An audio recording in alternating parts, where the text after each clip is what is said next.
Kathmandu, the capital of the Kingdom of Nepal, is today a far cry from the Shangri-La of the hippie times in the 60s.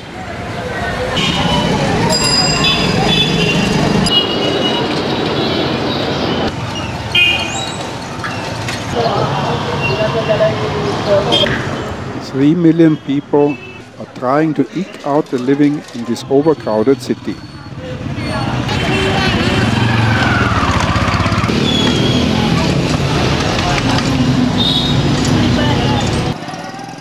Yet, with its temples and holy sites that haven't changed for centuries, the mysticism of the East is ever present.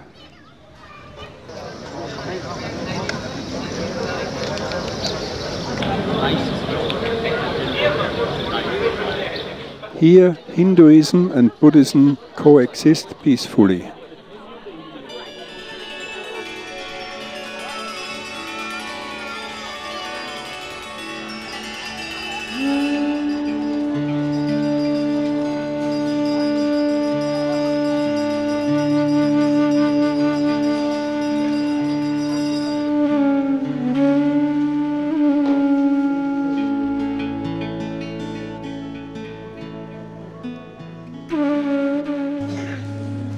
However, one cannot fail to notice the political upheaval Nepal is experiencing at present.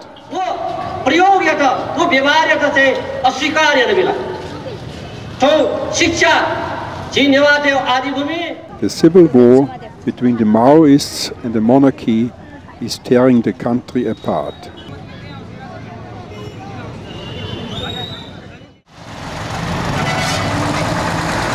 The 180 kilometers from Kathmandu to Besi Sehar, the starting point of the Annapurna Circuit, took us 7 hours by taxi. Prem, our guide, checked our gear the day before to ensure that we were properly equipped for the 18-day trek that would take us from the subtropical valleys right up to an altitude of 5,400 meters. The military, by means of patrols and roadblocks, is trying to control the Maoists who have taken over most of the countryside.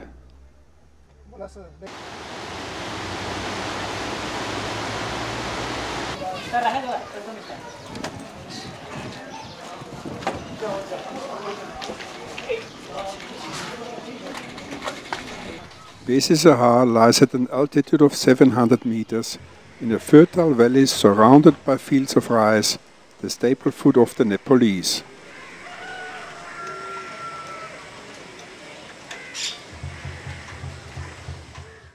For the next 18 days we will walk almost 200 kilometers on ancient trade routes that lead from the Indian lowlands over the Himalayas into Tibet. As the mist lifted after a rainy night, we had our first glimpse of the Himalayas, the almost 7,000 meter high Lamchang Himal.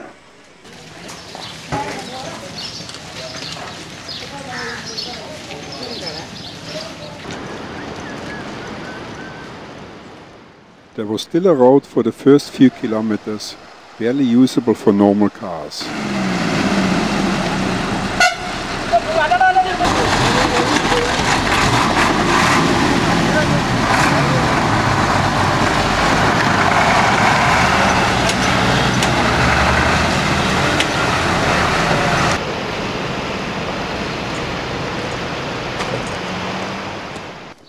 Krishna, Ram and Badri will be our porters for the next 18 days, each carrying about 20 kilos.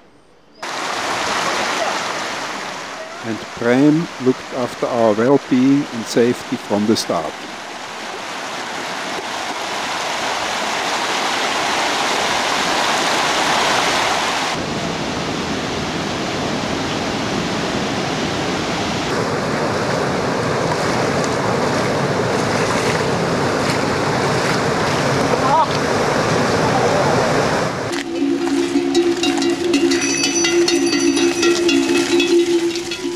We will be following the Marsyangdi Kola for the next 10 days or so, crossing the river on suspension bridges a few times every day.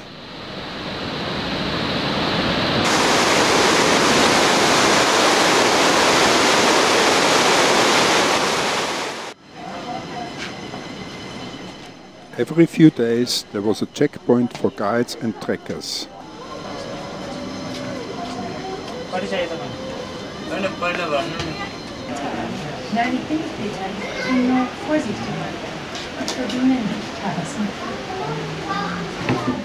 For the first few days the humidity was very high and the temperature was in the low 30s. Water everywhere, but not a drop to drink without purification.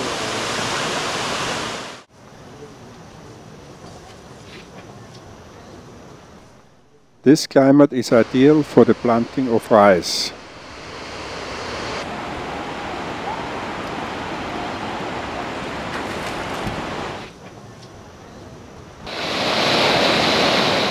Our first overnight stop was next to the river, and we could observe the different types of rock that have been transported down the river from the Himalayas.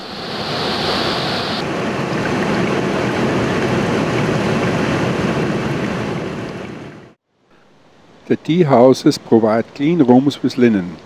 The showers and squat toilets are usually outside, and most of the times the promise of a hot shower is an illusion. The heavy rainfalls during the monsoon season and the ongoing deforestation are responsible for the many landslides we encountered. Therefore, mules are still the only way to transport goods.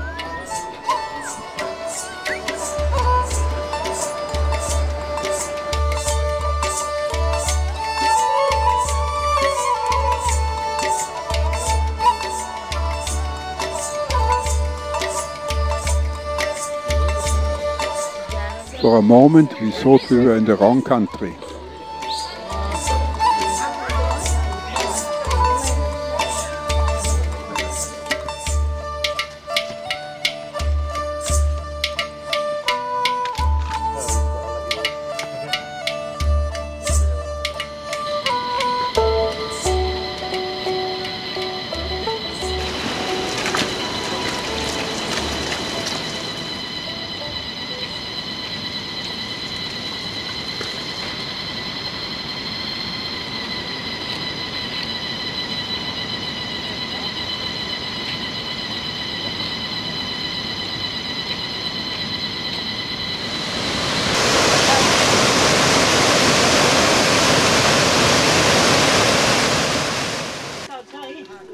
Despite the influx of trekkers since the 1960s, the way of life has changed very little for the local population.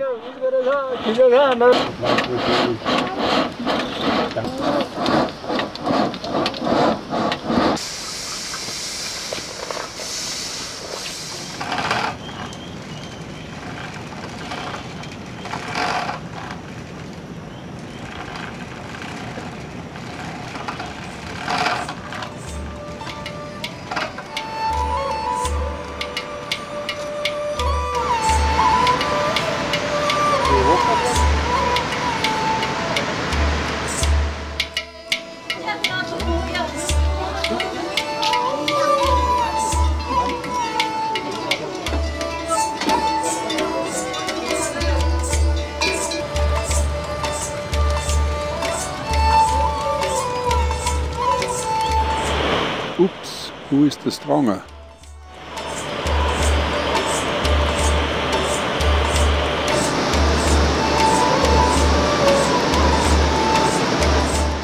Although climbing steadily higher, the vegetation is still subtropical like this wild ginger.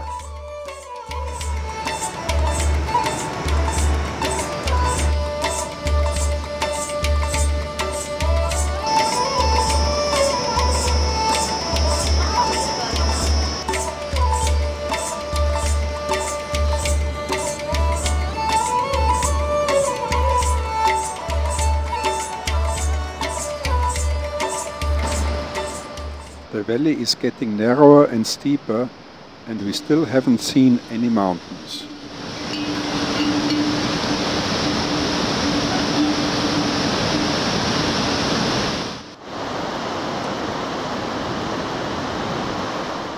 We had been warned that we will be meeting the Maoists sometime. And quite suddenly there they were at one of the tea houses.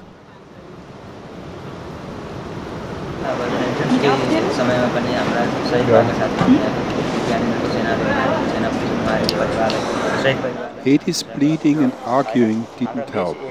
We had to pay. Maybe he was a capitalist after all.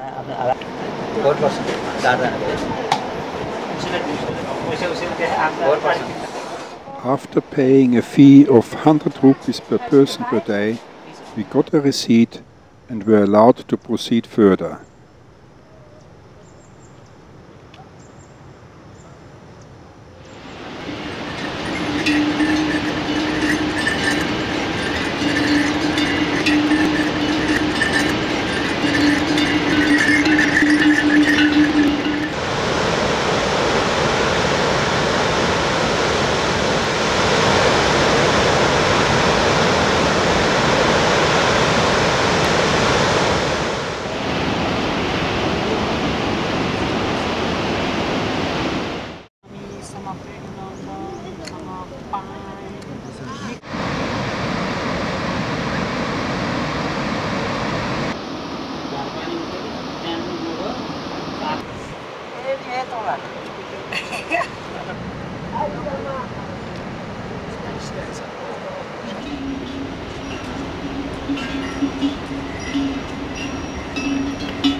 The narrow gorge quite suddenly opened up into a fertile valley before the village of Tal. The climate here makes it possible to harvest crops twice a year. Every evening it was obligatory to play a round of cards.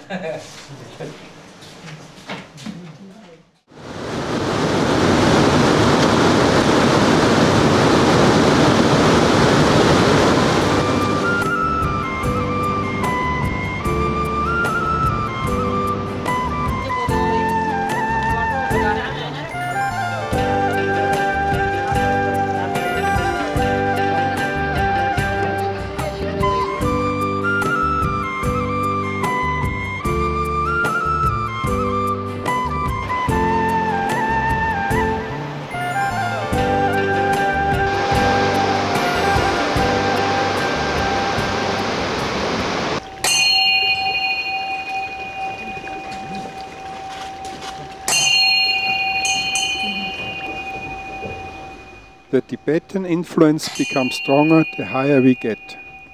The majority of the people in the mountains are Buddhists.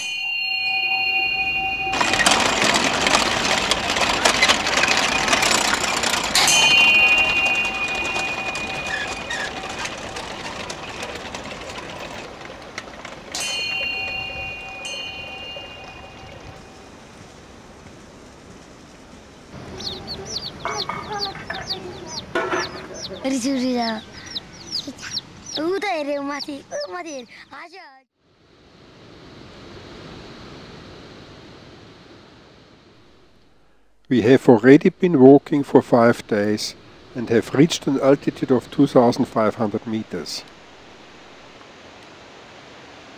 Although the climate is now much cooler, the vegetation is still very lush.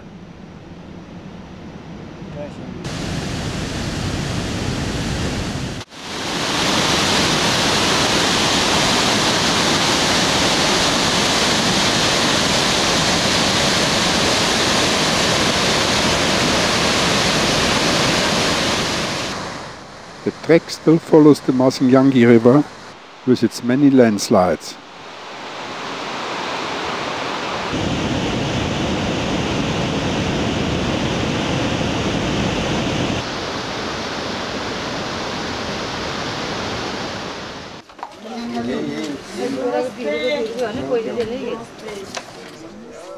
Chame, the district headquarters of the Manang district, is controlled by the military.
The bank seems to be winning most of the time.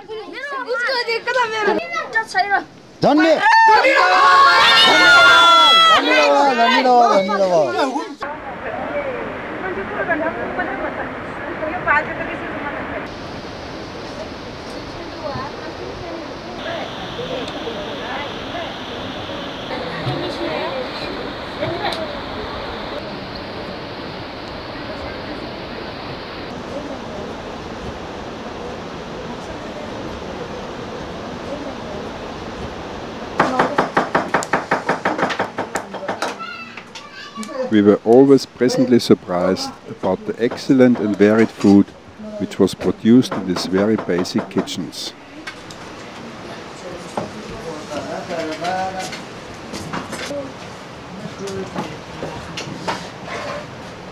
As the clouds lifted in the evening, we saw our first 8,000 meter peak, Manaslu.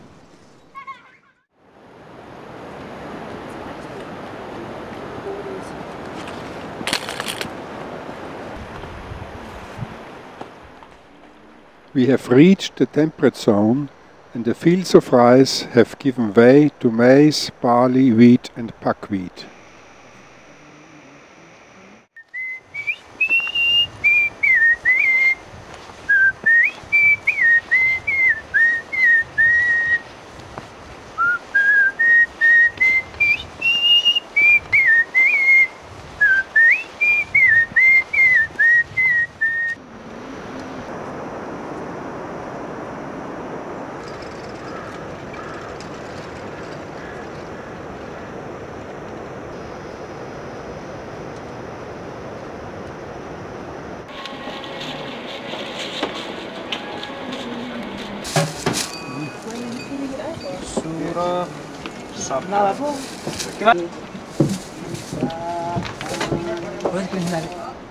Mani walls, stones beautifully carved with Tibetan Buddhist inscriptions, greet the traveler when they enter or leave a village, wishing him Om Mani Padme Hum.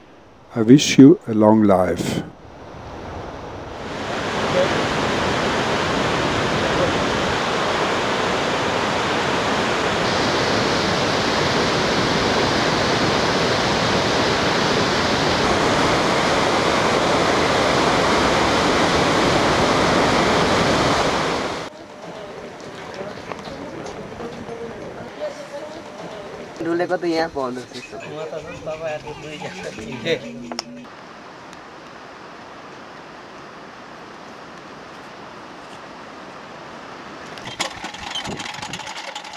The prayer wheels are filled with printed paper prayers. Each turn of the cylinder is equivalent to reciting all the paper prayers rolled up inside.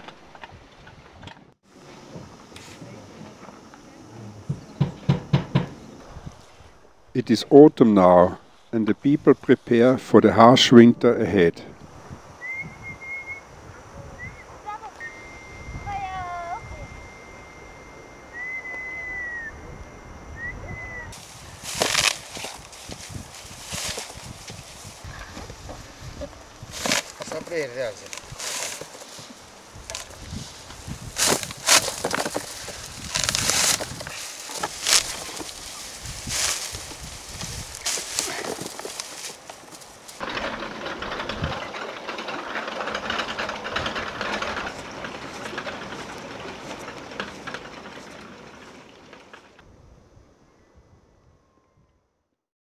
High up the mountainside at Upper Pisang, we came across our first monastery. Buddhism is not only a religion, but also a way of life, practiced mainly by the people of the high Himalayas and the Tibetans that settled in Nepal.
Here at Manang, at 3,500 meters, we will have a rest day to acclimatize.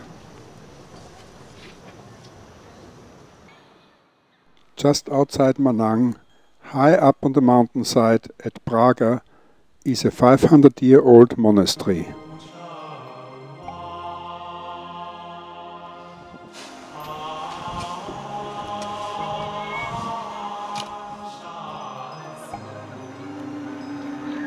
Prayer flags are strung up everywhere to purify the air and pacify the gods. The colors are highly symbolic. Blue, white, red, green and yellow represent the elements of water, iron, fire, wood and earth.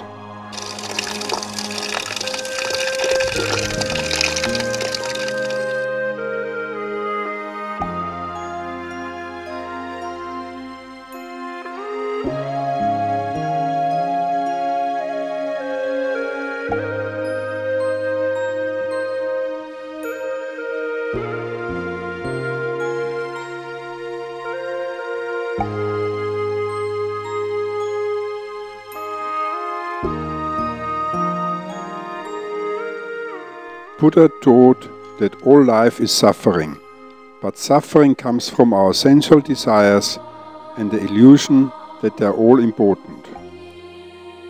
By extinguishing these desires, we reach the state of nirvana. This process requires getting through a series of rebirths until the goal is reached, after which no more rebirths into the world of suffering are necessary.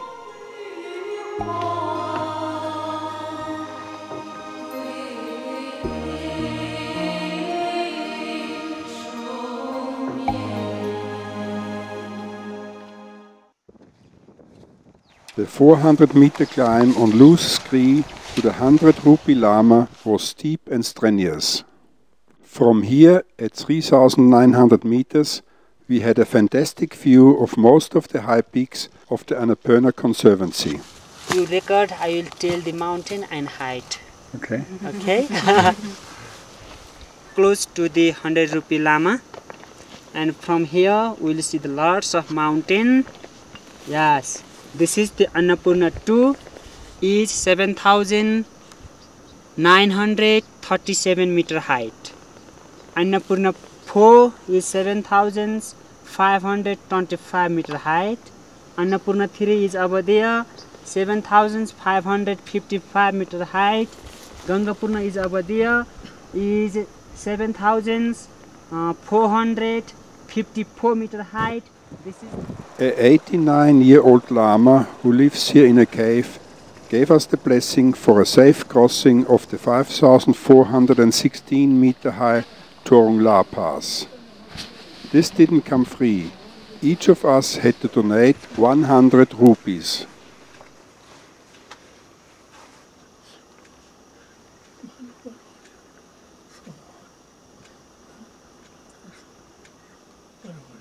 Namaste. Good luck, Thorung Pass. Namaste. Good luck, Thorung Pass. Namaste. Thorung Pass. We did not know some Pokhara, England, America? No? South Africa. South Africa. Oh, what is South Africa? What is book? Oh.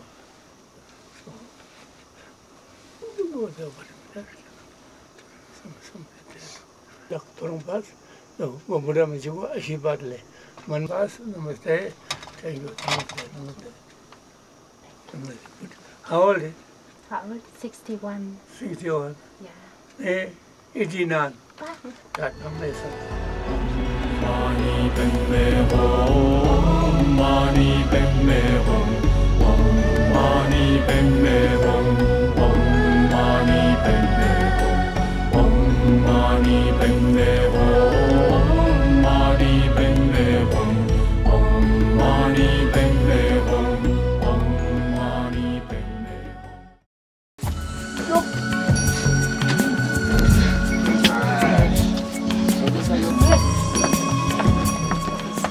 From here on, Walter decided to let the horse do the walking.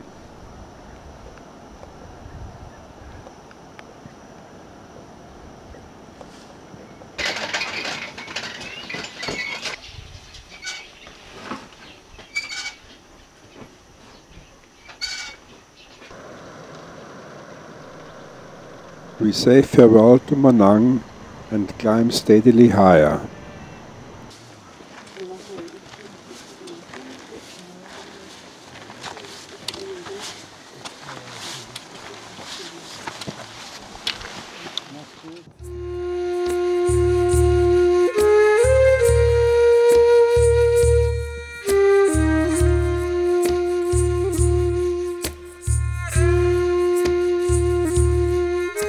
Now, at 4,000 meters, we have reached the tree line and the vegetation becomes alpine.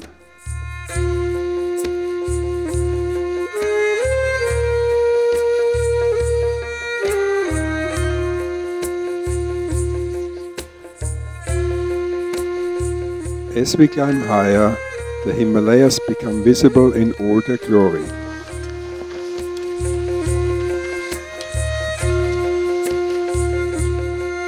There are 4 summits called Annapurna. The entire massif forms a barrier on the northern side of the Pokhara valley.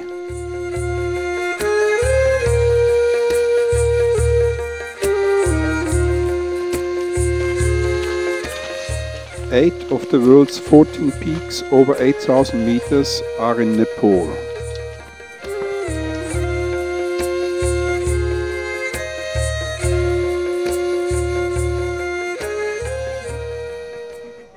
By the time we arrived at Jakarta, Walter was already in full swing, playing cards with Badri, Ram and Krishna.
Thorung is the last stop before crossing the Thorung La Pass.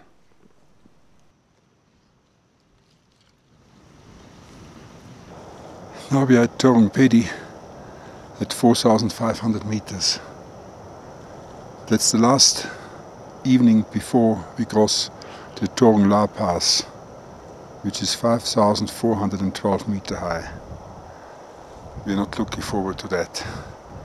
We are feeling the altitude already.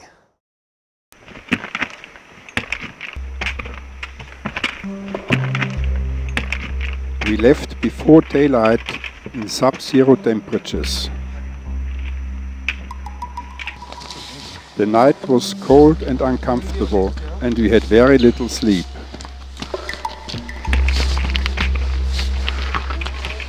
It's too easy.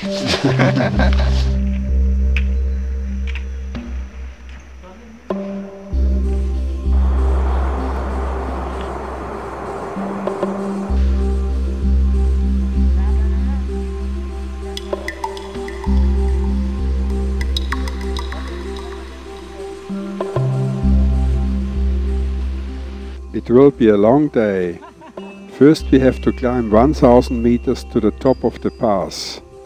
Then we have to descend 1,600 meters on the other side to reach the nearest village, Muktina.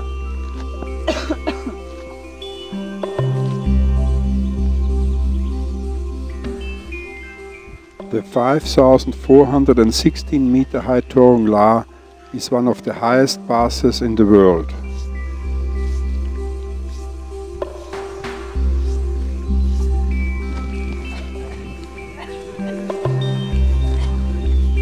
We made it. We gave thanks to the mountain gods by leaving behind our prayer flags.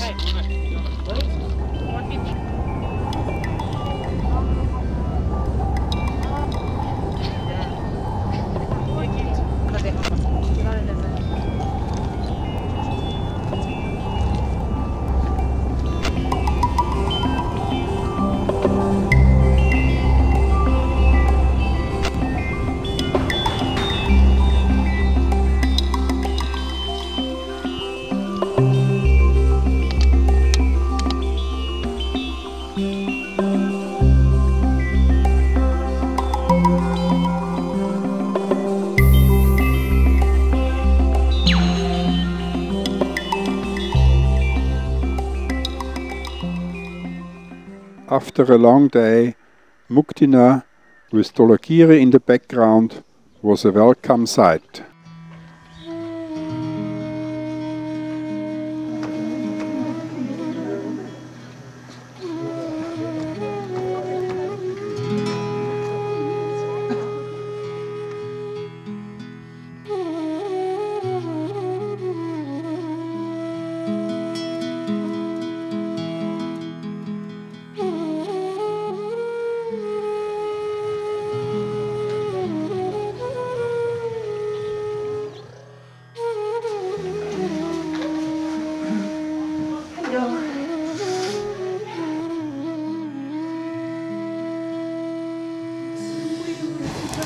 A brazier, placed under the dining table, was welcome to warm our tired legs.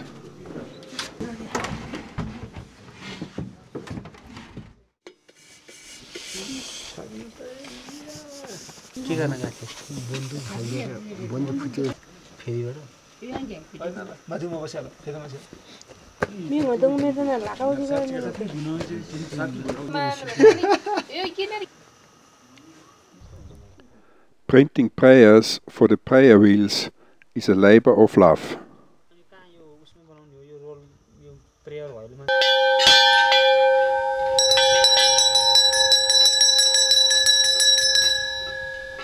Muktina is an important place of pilgrimage for both Hindus and Buddhists alike.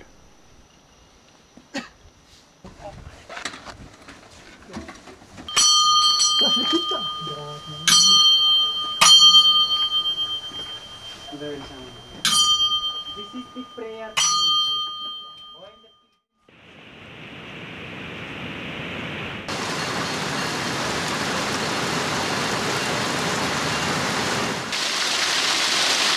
Surrounding the Hindu temple is a wall from which 108 water spouts made of brass and cast in the shape of cows' heads pour forth sacred water.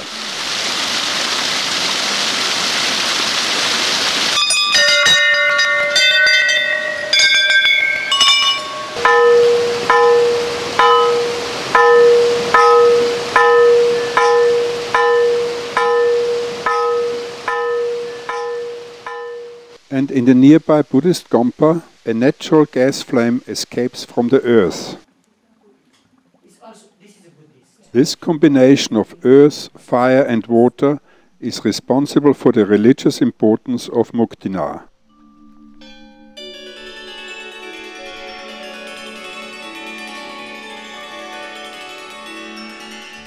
A last look back at Thorung La, and we say farewell to Muktina and descend through traditional Tibetan villages into the desert-like valley of the Kali Gandhaki River.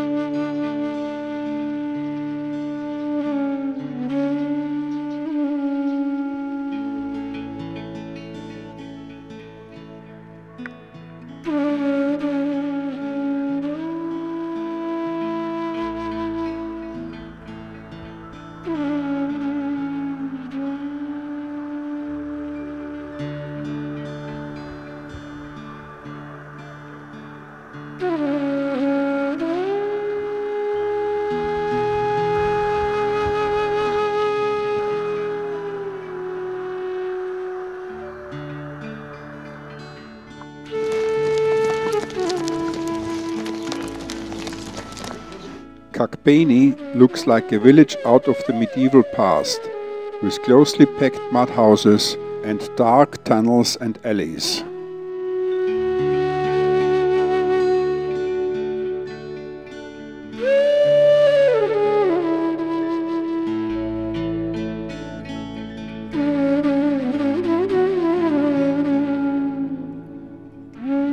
But even here, progress is unstoppable.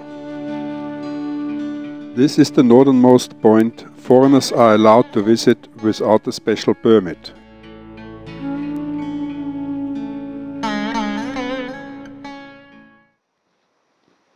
The Kali Gandhaki River, which is holy to the local people, flows from Tibet and eventually joins the Ganges in India. This valley has been a major trade route for centuries. Until the early 60s, traders exchanged salt collected from salt lakes in Tibet for rice and barley from Nepal. 140 million years ago, long before the Himalayas were uplifted, there was a sea here. The evidence can be found in the riverbed in the form of marine fossils, mainly ammonites. Walter, who celebrated his 80th birthday in Johnson, decided to fly from here to Pokhara.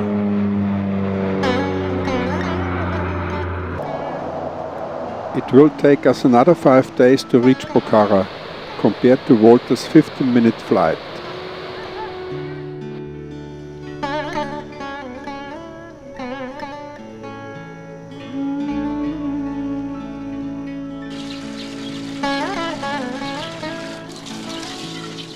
Traditional wealth is measured by the amount of wood one owns rather than by satellite dishes, solar heaters or ionized water available in the village.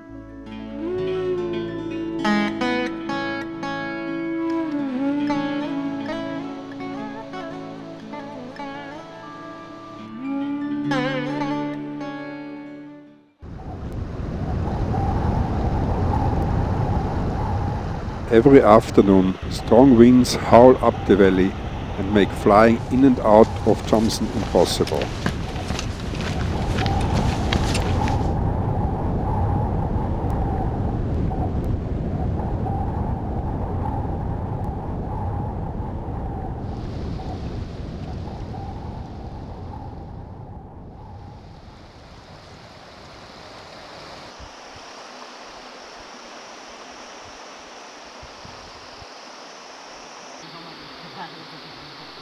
Road building is an almost Sisyphean task. The likelihood of new damage during the next monsoon season is very high.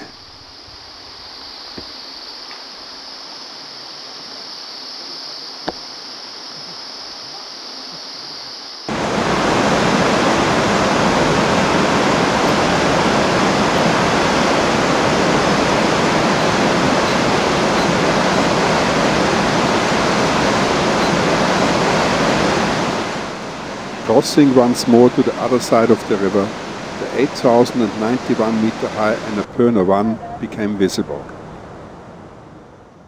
This was the first peak over 8,000 meters climbed in 1950 by a French expedition.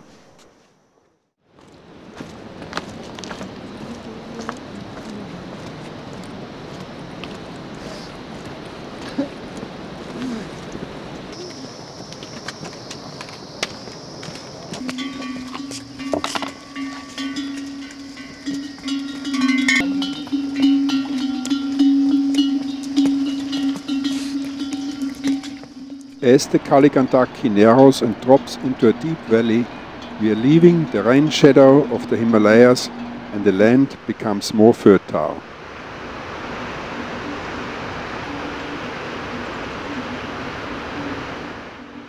The slope and unstable terrain makes building roads virtually impossible.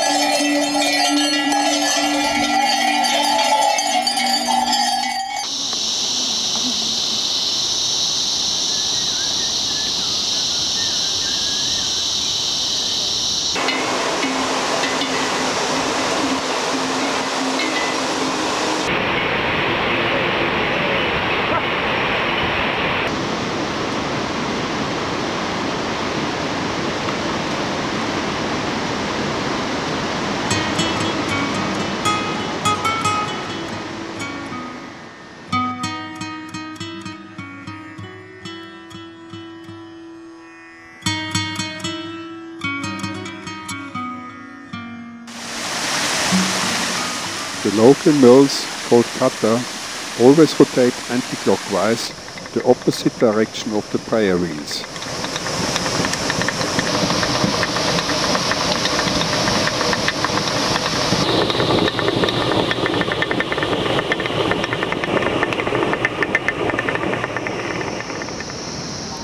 We walked almost 20 kilometers today, and the hot springs at Tatopani were very welcome.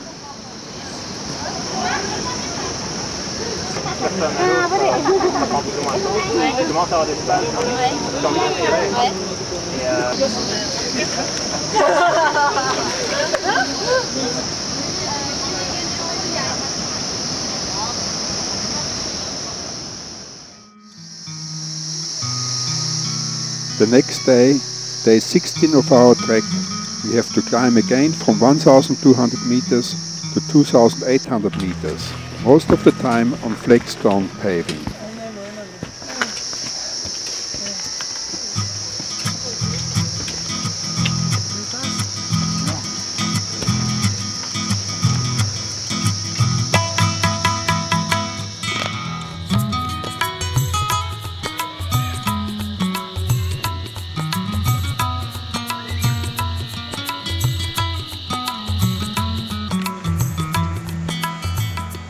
We never imagined that rhododendrons could become that big.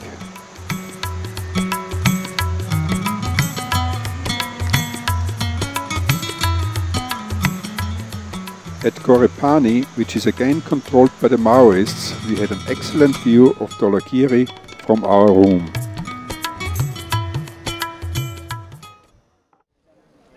Before sunrise, we climbed the 3,200 meter high Poon Hill, which is known for its panoramic morning views. It was quite crowded because many trails converge here.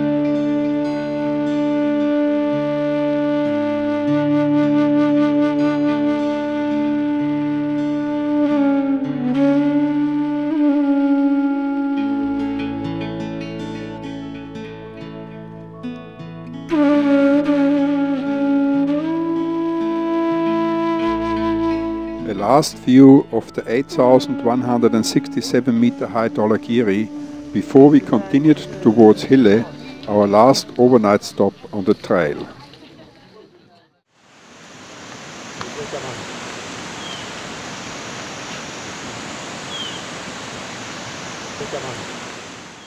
The trail descends steeply through forests of rhododendrons and lush vegetation.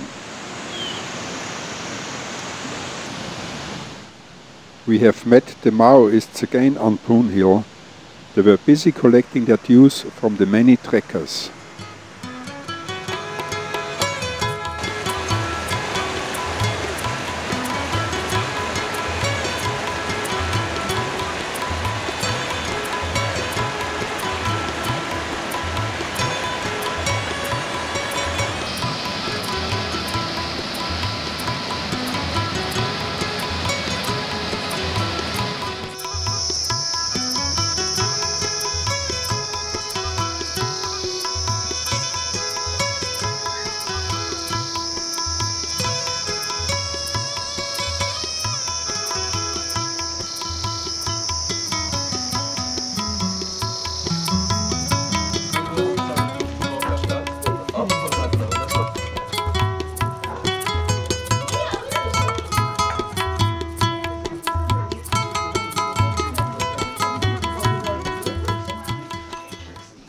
On the last evening of the trek, we again had our obligatory game of cards.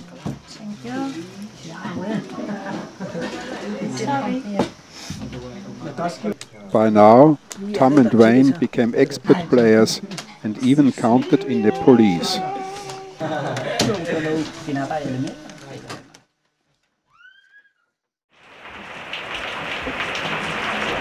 The sound of heavy rain woke us the next morning. We had no choice but to walk for 3 hours in heavy rain to the end of the trail at Naya Pul. Our high-quality rain gear didn't help. We were all wet through and through. Maybe a plain plastic bag would have done a better job.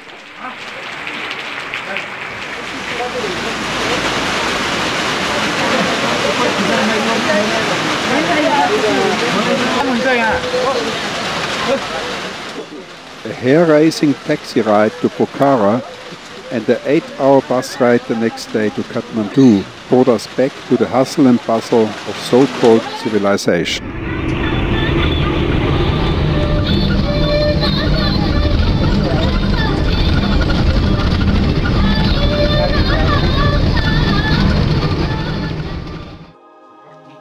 For all of us, this trek was an experience of a lifetime.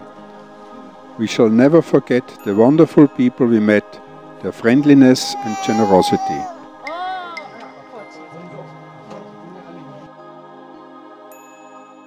Nor will we forget the sights of the majestic mountains, which we have dreamed about since our childhood. And all this has been made possible by our 4 friends from Nepal.